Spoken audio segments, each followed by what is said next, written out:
عوام میں مشہور ہے کہ شب برات سے ایک دن پہلے عرفہ کا دن ہوتا. اس دن اللہ تعالیٰ تمام روحوں کو آزاد کر دیتا ہے اور ان کو اجازت دیتا ہے کہ جہاں بھی ان کو جانا ہو وہ جا سکتے ہیں. کیا یہ بات درست ہے؟ یہ اصل میں عوام نے اس کا نام عرفہ رکھا ہے. عرفہ تو ذی الحج کے مہینے کی 9 تاریخ کو کہتے ہیں کہ جس میں لوگ عرفات میں جمع ہوتے، اس کا نام عرفہ. اصل میں عموماً اس میں لوگ قبرستان جاتے ہیں، اپنی جو انتقال شدہ حضرات ان کے لیے ایصال ثواب کرتے ہیں اور یہ جائے. اچھا، یہ خالی شعبان ہی نہیں بلکہ پورے سال ہر سال کرنا چاہیے. ہمارے یہاں جو یہ مشہور ہے کہ شعبان میں قبرستان جائیں، لوگ کہتے ہیں کہ قبرستان پہ جانا ہی جائز نہیں وغیرہ. ہم نے اس پر ایک پوری کتاب بھی لکھی، ضیاء القرآن لاہور والوں نے چھاپی ہے، مزارات اولیاء پر حاضری اور توسل، ایک پوری الحمدللہ دلائل سے اس کو ہم نے بھر دیا، اس کو دیکھا جا سکتا. حدیث شریف یہ ہے کہ حضور علیہ السلام نے تمام ازواج میں باریاں تقسیم کی تھی. آج میں تمہارے یہاں رہوں گا، تمہارے یہاں رہوں گا، یہ حضور کا عدل تھا. جس دن شب برات تھی اس دن آپ کی باری تھی ٹھہرنے کی ام المومنین حضرت عائشہ صدیقہ کے یہاں. اب رات جب آدھی گزری تو بتقاضۂ بشریت حضرت صدیقہ نے ایسے بستر پر ہاتھ مارا، حضور علیہ السلام کو نہیں پایا. تو ایک بشری تقاضا تھا، ان کو یہ گمان ہوا حضور مجھے چھوڑ کر کسی اور زوجہ کے یہاں چلے، حالانکہ آج باری تو میرے یہاں کی. ایک بشری تقاضا تھا. بہرحال وہ نکلی تو کوئی اتنا بڑا کوئی محلہ نہیں تھا، بہت ایک چند حجرے تھے، ان میں تلاش کیا، حضور کو کہیں نہیں پایا. اب سوچا کیا کیا جائے، تو بقیع شریف چلی گئیں. جب بقیع شریف گئیں تو حضور علیہ السلام کو بقیع شریف میں پایا اور ایسے ہاتھ اٹھا کر حضور علیہ الصلوۃ والسلام دعا فرما رہے تھے. اب جب حضور کو پا لیا تو اب کیا کیا انہوں نے، ہلکے پیر دوڑتے ہوئے فاصلہ طے کر کے آ کر کے سو گئیں کہ حضور کو شاید پتہ نہ لگے. حضور علیہ السلام تھوڑی دیر گھر آئے. گھر آنے کے بعد سانس کا نشیب و فراز جب دیکھا تو فرمایا صدیقہ کیا تم نے یہ گمان کیا کہ اللہ اور اس کا رسول تمہارے ساتھ ناانصافی کرے گا؟ یا تم سمجھی شاید میں کسی اور زوجہ کے یہاں چلا گیا؟ تو اس دن حضور کا قبرستان جانا ثابت. اور یہ بھی ثابت ہے، لوگ کہتے ہیں ہاتھ اٹھا کر دعا نہیں کرنی چاہیے قبرستان میں تو پوجا ہو جائے. اللہ کا پناہ، خدا کے بندے، قبرستان میں ہاتھ اٹھا کر دعا کرنا اس کا پوجا سا کوئی دور تک کا بھی تعلق نہیں. دعا میں چاہے قبرستان جائیں، بعض لوگ کہتے ہیں جی اذان کے بعد کی دعا میں ہاتھ نہیں اٹھانے چاہیے، کھانا کھانے کے بعد ہاتھ نہیں اٹھانا چاہیے اس لیے کہ کھانے کی یہ پوجا ہو جائے. اللہ اکبر.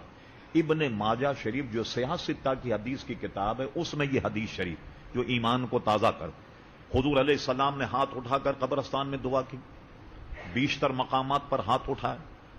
تو حدیث شریف ہے حضور علیہ السلام نے فرمایا کہ جب بندہ اللہ تبارک و تعالیٰ کے دربار میں ہاتھ اٹھاتا ہے تو اللہ تبارک و تعالیٰ اتنا غیرت والا ہے کہ اس کی غیرت گوارا نہیں کرتی کہ ہاتھ کو خالی لوٹائے جب تک میں اس میں کچھ عطا نہ کر دے. اس لیے ہاتھوں کو اٹھا کر کے دعا کرنی چاہیے. اور دعا کہیں بھی کی جائے، ادعونی استجب لکم، تم مجھ سے مانگو میں تمہیں عطا فرماؤں گا. تو صرف اسی دن نہیں بلکہ اور دنوں میں بھی قبرستان جایا جائے. یہ موت کو یاد دلاتا ہے کہ بڑے بڑے لوگ کر و فر والے جن کے ڈنگوں زمین آسمان گونجات کہاں پڑے ہوئے، اس سے موت یاد آتی، آخرت کی آدمی کو فکر ہوتی. اس لیے گاہے گاہے قبرستان جایا جائے، خصوصاً اپنے والدین کے قبر پر، ان کے قبر پر جانا بے حد ضروری ہے اور یہ باعث سے برکت. اب آئیے ان کی ارواح کے بارے میں. یہ ایک بہت ہی کیا کہنا چاہیے دقیق عنوان اور بہت طویل عنوان ہے. روح کیا ہے؟ ایک مرتبہ بعض روایت میں کفار اور مشرکین سے پوچھا یہ روح کیا ہے؟ آپ خاموش ہو گئے. اس کے بعد وہی نازل ہوئی، وَيَسْأَلُونَكَ عَنِ الرُّوحِ. میرے حبیب یہ 15واں پارہ سورہ بنی اسرائیل میں آپ سے لوگ روح کے بارے میں پوچھتے ہیں. فرما قُلِ الرُّوحُ، آپ فرما دیجئے کہ روح جو ہے من امر ربی، یہ امر رب ہے. وَمَا أُوتِيتُم مِّنَ الْعِلْمِ إِلَّا قَلِيلًا، تمہیں علم دیا گیا مگر تھوڑا، قلیل. اچھا یہ تو ہو گیا. اب آئیے جب آدمی کا انتقال ہو جائے تو روح کہاں ہوتی ہے؟ ہمارا نظریہ مسلمانوں کا یہ ہے کہ 2 جگہیں، ایک ہے سجین، یہ جہنم میں کفار مشرکین کی ارواح وہاں قید کر دی جاتی ہیں. سج کے معنی سجین جیل کو کہتے ہیں. جیسے حدیث شریف میں قال نبی صلی اللہ علیہ وسلم الدنیا سجن المؤمن، حضور فرماتے ہیں دنیا مومن کے لیے جیل خانہ ہے. تو سجین جو ہے وہ جیل خانہ، وہاں قید ہو جاتی ہیں. اور مومنین کی ارواح جو ہیں اس کا مقام ہے علیین، اور پورا نام اس کو کہا جاتا ہے اعلی علیین. تمام مسلمانوں کی ارواح جو ہیں وہ وہاں رکھی جاتی، مگر تمام مسلمانوں کی ارواح اللہ تبارک و تعالی انہیں وہ تصرف کی طاقت دیتا ہے کہ ساری دنیا میں صرف یہ شب برات ہی نہیں، ساری دنیا میں جہاں چاہیں سیر اور سیاحت کرتی رہتی ہیں ساری دنیا میں. اور جب آپ قبر پر جائیں تو فرمایا مردہ پہچانتا، اور اس کو تسلی ہوتی ہے. جیسے اگر باپ کی قبر میں جائیں تو باپ کو تسلی ہوتی کہ میرا بیٹا آج میری قبر پر آیا. ماں اگر قبر میں ہو تو اس کو تسلی ہوتی کہ میرا بیٹا جو ہے آج میری زیارت اور میرے ایصال ثواب کے لیے آیا. تو بے شمار اس کے عزیزان گرامی فائدے. اعلی حضرت فاضل بریلوی رحمۃ اللہ کا پورا رسالہ ہے ایتان الارواح، اس میں ساری تفصیل کو بیان کیا. اور ایک اور مفصل کتاب ہے جس کا نام ہے حیات المواد، بڑی ضخیم کتاب ہے، اس میں بھی بے شمار مسائل ہیں. امام غزالی رحمۃ اللہ علیہ نے بھی کتاب الروح ایک تصنیف فرمائی، وہ بھی ہمارے پاس موجود، اس میں بھی بے شمار اس کے مسائل. ابن قیم جو اپنے زمانے کا ہمارے مسلک سے اختلاف رکھنے والا بہت بڑا امام گزرا، اس کی بھی کتاب الروح ہے جس میں اس نے روح کا ذکر کیا.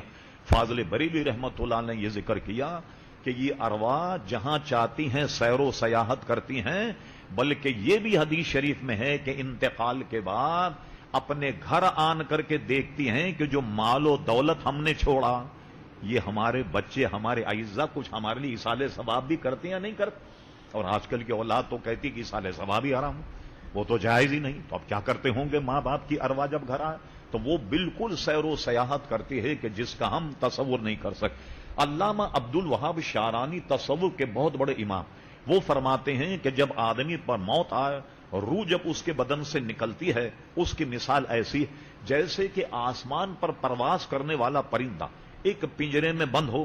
اب وہ کہاں تک اس کی دوڑ ہوگی؟ پنجرے تک. مگر جب پنجرے سے اس کو نکال دیا جائے تو اس کی دوڑ کہاں تک ہوتی؟ پھر تو وہ بادلوں پہ پرواز کرتا.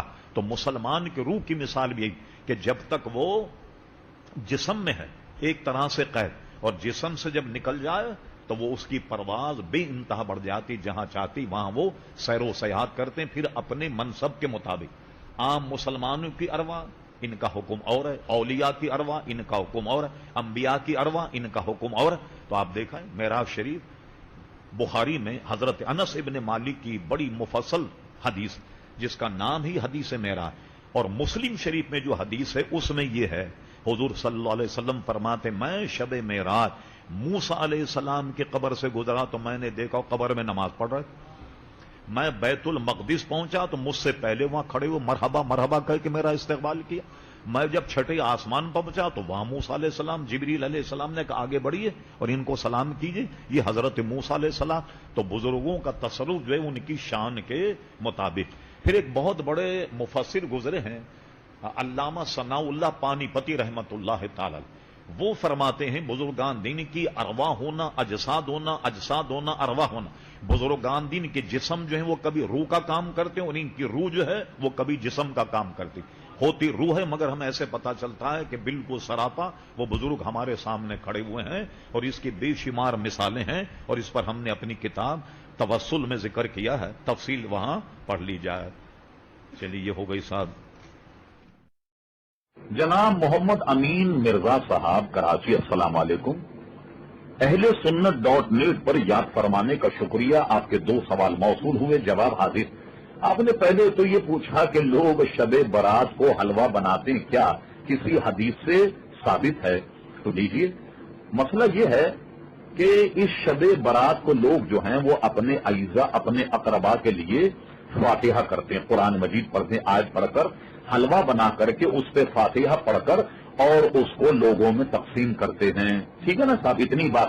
اچھا، اب آپ کو ذہن میں جو ہے وہ حلوہ باوجود اس کے کہ نرم اور نازک غذا ہے، لیکن آپ کے ذہن پہ بڑا بار گزر رہا کہ یہ حلوہ کیوں پکاتے ہیں. تو دیکھیے حدیث شریف میں ہے کہ نبی کریم علیہ السلام کو کھانے کی چیزوں میں جو چیزیں پسند تھیں اس میں ایک تو کدو بہت پسند تھا، اور ایک حضور صلی اللہ علیہ وسلم کو شہد پسند تھا، اور حدیث شریف میں یحب الحلوہ، خود حضور علیہ السلام کو حلوہ بہت پسند تھا، اس لیے لوگ ہمارے وہ چیز جو حضور کو پسند تھی اسے بنا کر اس پہ نظر نیاز کر کے وہ لوگوں میں تقسیم کرتے ہیں۔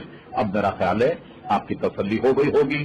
اور اس کے بعد دوسرا سوال آپ نے یہ کیا کہ نفل نماز باجماعت ادا کیے جا سکتے ہیں۔ ہمارے امام اعظم ابو حنیفہ کے نزدیک بر سبیل تباہی نماز باجماعت کو منع کیا، یعنی کہ اعلان کیا جائے، پوسٹر چھاپے جائیں کہ فلاں جگہ نماز نفل باجماعت ادا کی جائے گی، اس تدائی کے ساتھ اعلان کے ساتھ پڑھنے کو منع کیا گیا۔ ہرچند کہ اس کا باجماعت نماز پڑھنا صحیح نہیں، لیکن اگر لوگ باجماعت نماز پڑھ لیں تو ان کے ثواب میں کوئی مسئلہ نہیں، یعنی ان کا نماز ہو جائے گی اور انہیں نماز کا ثواب ملے گا۔ جناب مقصود عالم صاحب کینیڈا، السلام علیکم، آپ کے یاد فرمانے کا شکریہ، آپ کا سوال موصول ہے، جواب حاضر۔ آپ نے پوچھا کہ شب برات کیا ہے، اس کی اہمیت کیا ہے، برائے کرم حدیث سے بتائیے، نیز یہ شب متنازع کیوں ہے۔ محترم مقصود عالم صاحب، زبردستی اگر کوئی آدمی کسی متنازع بنا لے تو اس کا کیا علاج؟ یہ تو بالکل ایسی بات ہے جیسے بعض لوگ اللہ تعالیٰ پر بلیو نہیں کرتے، رسول اللہ صلی اللہ علیہ وسلم پر بلیو نہیں کرتے، تو انہوں نے تو اللہ اور اس کے رسول کی ذات کو متنازع بنا دیا۔ تو ایسے لوگ اگر اس شب کو متنازع بنائے تو اس میں کیا عجب اور کیا تعجب کی بات۔ بہرحال ہم اپنے سوال جو آپ نے کیا اس کے جواب کی طرف رجوع کرتے۔ دیکھیے اصل مسئلہ کیا ہے، ماہ شعبان کی 15ویں رات کو شب برات کہا جاتا ہے۔ شب کے معنی رات اور برات کے معنی بری ہونے اور قطع تعلق کرنے کے ہیں۔ چونکہ اس رات مسلمان توبہ کر کے گناہوں سے قطع تعلق کرتے ہیں اور اللہ تعالیٰ کی رحمت سے بے شمار مسلمان جہنم سے نجات پاتے ہیں، اس لیے اس رات کو شب برات کہتے ہیں۔ اس رات کو لیلۃ المبارکہ یعنی برکتوں والی رات بھی کہا گیا، اور اس کو یہ بھی کہتے ہیں کہ تقسیم امور کی رات، لیلۃ الرحمت بھی کہا گیا یعنی رحمت نازل ہونے والی رات۔ جلیل القدر تابعی حضرت عطا بن یسار رضی اللہ عنہ فرماتے ہیں کہ لیلۃ القدر کے بعد شعبان کی 15ویں شب افضل، 15ویں شب سے افضل کوئی رات نہیں، جیسا کہ یہ قول ان کا لطائف المعارف صفحہ نمبر 145 پر موجود ہے۔ اسی طریقے سے مسلمانوں کے لیے زمین میں 2 عیدیں ہیں اور فرشتوں کے لیے آسمان میں 2 عیدیں، شب برات دوسری اور شب قدر۔ جس طرح مومنوں کی عیدیں عید الفطر عید الاضحیٰ ہیں تو فرشتوں کی عیدیں رات کو اس لیے ہیں کہ وہ رات کو سوتے نہیں، جبکہ آدمی رات کو سوتے ہیں، اس لیے ان کی عیدیں دن کو ہیں۔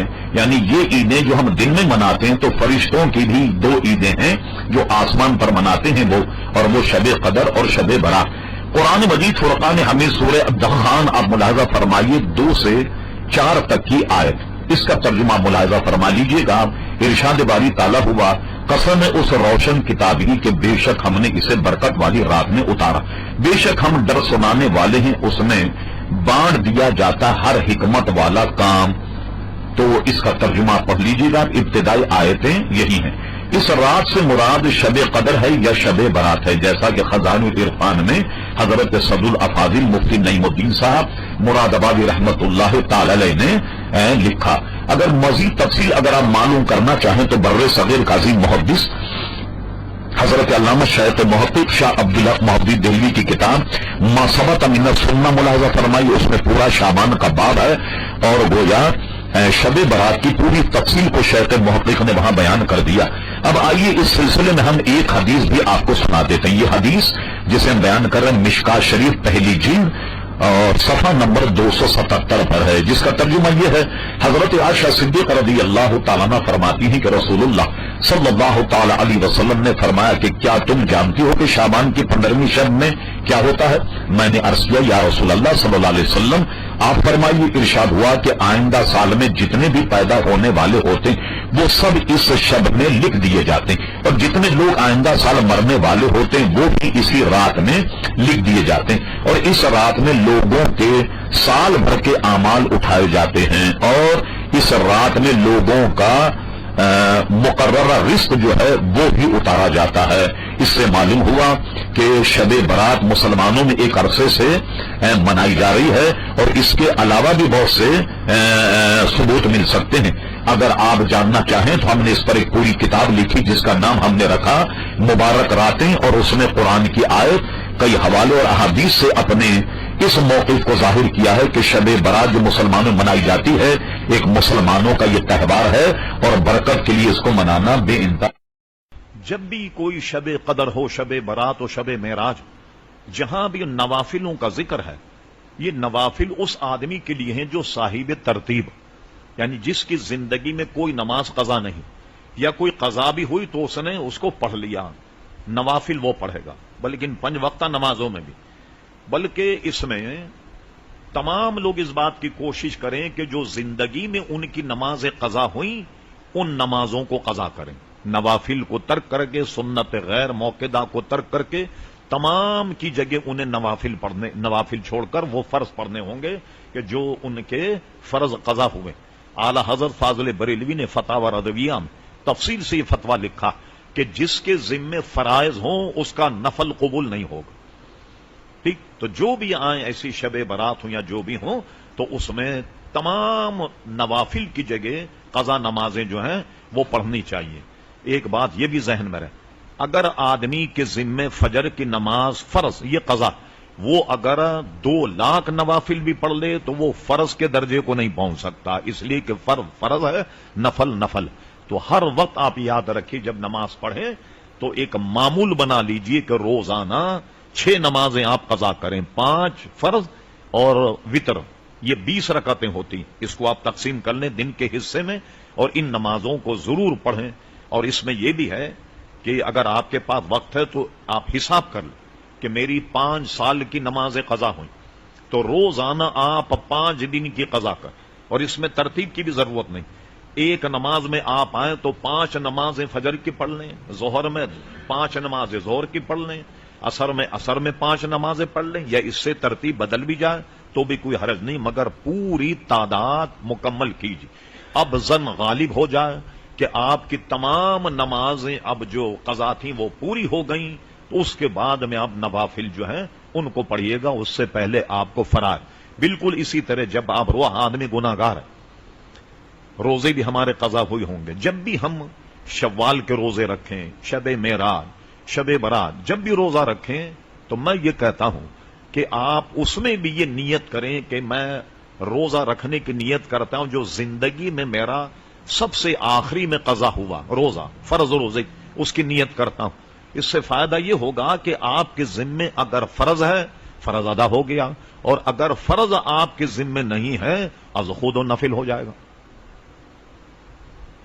جی جناب، اور کوئی اس پر ہماری پوری کتاب بھی ہے مبارک راتیں، یہ پڑھی آپ، اور یہ جو نوافل ہے نا شب قدر، شب برات، یہ اپنے وقت کے عظیم محدث شاہ عبدالحق محدث دہلوی رحمۃ اللہ علیہ، بہت پرانے محدث ہیں، 1052 ہجری کو ان کا انتقال ہوا۔